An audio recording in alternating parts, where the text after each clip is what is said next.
Assalamualaikum warahmatullahi wabarakatuh.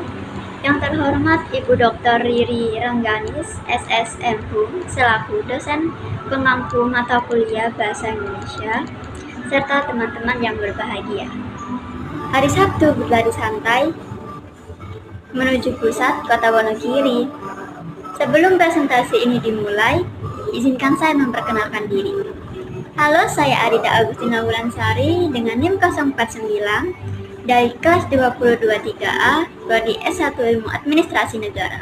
Kesempatan kali ini, saya akan mempresentasikan hasil kerja saya, yaitu berupa proposal penelitian yang berjudul Inovasi Aplikasi Mobile Pajak Daerah atau SAMPADE sebagai upaya meningkatkan pelayanan pajak daerah. Dimulai dari latar belakang. Pada latar belakang ini, saya menjelaskan sedikit mengenai pajak daerah.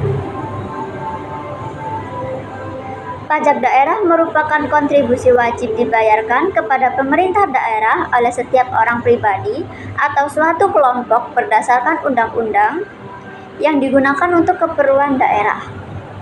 Tentunya demi kemakmuran masyarakat. Pengertian tersebut sudah termuat dalam Peraturan Undang-Undang Pajak Daerah dan Retribusi Daerah Nomor 28 Tahun 2009. Meskipun telah diatur dalam undang-undang, masih banyak masyarakat yang menyepelekan atau tidak ingin membayar pajak karena adanya berita-berita yang simpang siur mengenai penggunaan pajak daerah. Adapun faktor penghambat lain, yaitu kurangnya ketenagakerjaan yang memahami mengenai IT di struktur pemerintahan daerah. Maka dari itu, penelitian ini saya buat bertujuan untuk mengetahui perkembangan penggunaan aplikasi mobile pajak daerah serta untuk evaluasi agar masyarakat dapat memahami pentingnya membayar pajak daerah.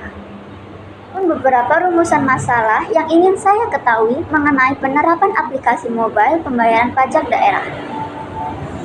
Yang pertama, bagaimana penerapan aplikasi mobile pajak daerah atau aplikasi SAMPADE? Apakah penerapan aplikasi tersebut sudah baik atau masih ada beberapa kendala? Yang kedua, apa saja kekurangan dan kelebihan dari penerapan aplikasi mobile pajak daerah ini?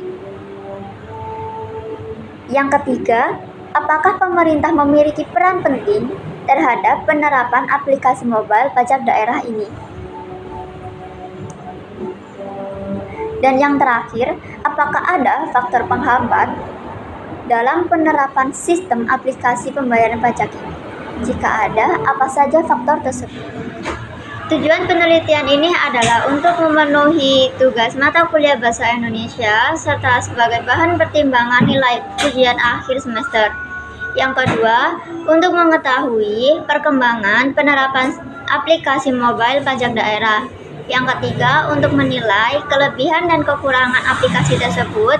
Yang keempat, untuk mengetahui peran apa saja yang dapat dilakukan pemerintah dalam inovasi aplikasi pajak daerah tersebut. Manfaat yang dapat diambil dari penelitian ini adalah yang pertama, dapat menjadi acuan bagi desa-desa yang belum menerapkan aplikasi mobile pembayaran pajak daerah.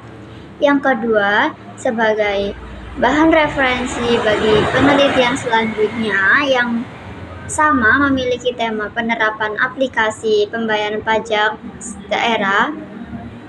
Yang ketiga, sebagai bahan evaluasi bagi masyarakat agar dapat membuka mindset masyarakat bahwa membayar pajak itu penting. Selanjutnya untuk batasan istilah, di sini saya mengambil beberapa istilah yang mungkin sebagian orang ini masih terlihat asing. Yang pertama yaitu inovasi. Inovasi merupakan proses untuk mewujudkan, mengkombinasi, atau mematangkan suatu pengetahuan atau gagasan ide yang kemudian disesuaikan untuk mendapat nilai baru suatu produk, proses, atau jasa. Hal ini dapat disimpulkan oleh Luke 2003. Yang kedua itu adalah mobile. Di sini bukan mobil, melainkan mobile.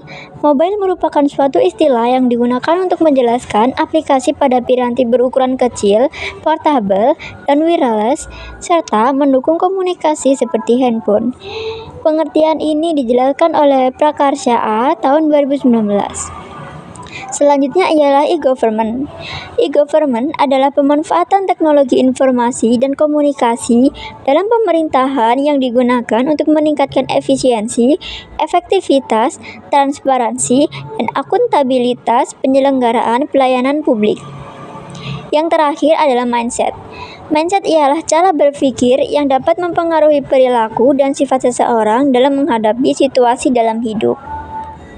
Ini saya menggunakan dua penelitian terdahulu, yaitu yang pertama dari Mas Rizky Yuda Dewantara dan yang kedua dari Kak Dewi Citra Larasati.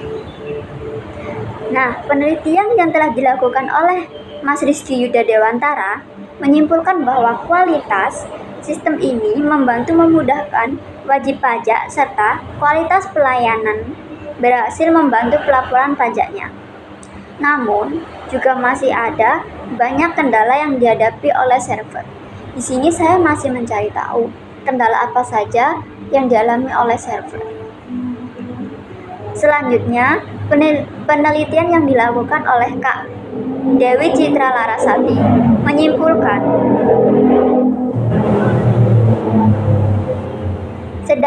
penelitian yang dilakukan oleh Kak Dewi Citra Larasati menyimpulkan bahwa pelaksanaan inovasi Badan Pelaksanaan Pajak melalui aplikasi mobile pajak daerah memiliki 5 unsur, yaitu unsur inovasi proses, inovasi metode, inovasi struktur organisasi, inovasi dalam hubungan, serta inovasi produk seperti website dan aplikasi yang akan dikembangkan lagi.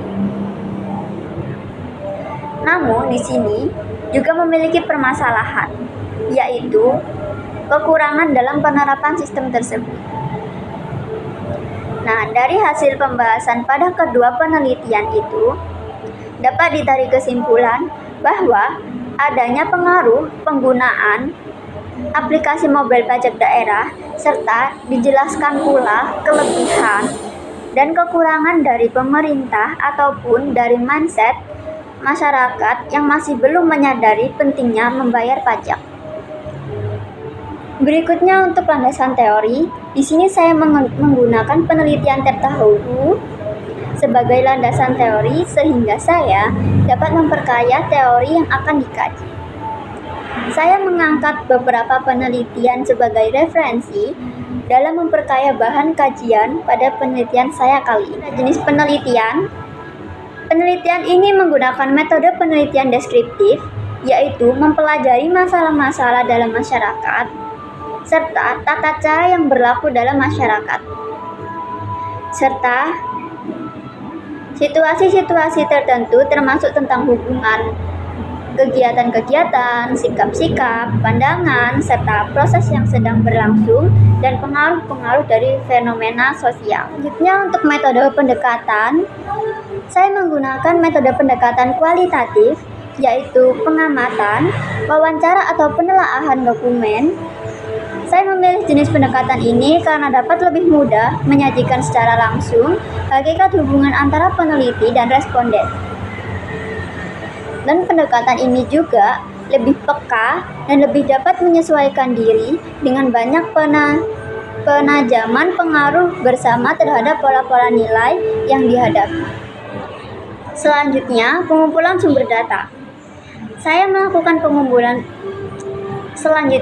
metode pengumpulan sumber data. Di sini saya menggunakan metode pengumpulan sumber data dalam wujud primer dan sekunder. Data primer ialah jenis dan sumber data penelitian yang diperoleh secara langsung dari sumber pertama. Saya mengumpulkan data primer dengan metode survei dan juga metode observasi. Pada metode survei, saya menggunakan pertanyaan tertulis untuk beberapa responden dari masyarakat yang ada. Jika untuk metode observasi, saya menanyakan langsung kepada pemerintah desa untuk mendapatkan informasi dan data mengenai penelitian yang saya uji. Selanjutnya, data sekunder. Data sekunder merupakan sumber data suatu penelitian yang saya peroleh secara tidak langsung melalui media perantara, seperti berupa catatan atau laporan historis yang telah tersusun dalam arsip atau data dokumenter. Hanya untuk pengumpulan data, di sini saya menggunakan metode kuesioner, yaitu saya memberikan pertanyaan-pertanyaan ataupun pernyataan tertulis kepada responden untuk dijawab, yang kemudian dapat menambah informasi bagi penelitian yang ingin saya kaji. Terakhir ialah metode analisis. Di sini saya menggunakan metode analisis data kualitatif, yaitu tekniknya cenderung menggunakan deskripsi untuk hasil analisisnya. Mengapa saya menggunakan teknik ini? Karena teknik ini bisa digunakan pada penelitian yang datanya berupa deskripsi ataupun mengangkat permasalahan terkait fenomena sosial, perilaku manusia, dan hal-hal yang tidak bisa diukur dengan angka. Saya juga menggunakan teknik analisis data isi, yaitu teknik yang digunakan untuk data-data yang diperoleh melalui media massa seperti koran, televisi, radio, artikel daring, dan juga media massa lainnya. Baik, itu tadi presentasi proposal yang telah saya buat. Apabila ada yang ingin ditanyakan, bisa langsung raise hand dan akan saya tampung terlebih dahulu, kemudian akan saya jawab jika pertanyaan sudah terkumpul semua. Terima kasih. Wassalamualaikum warahmatullahi wabarakatuh.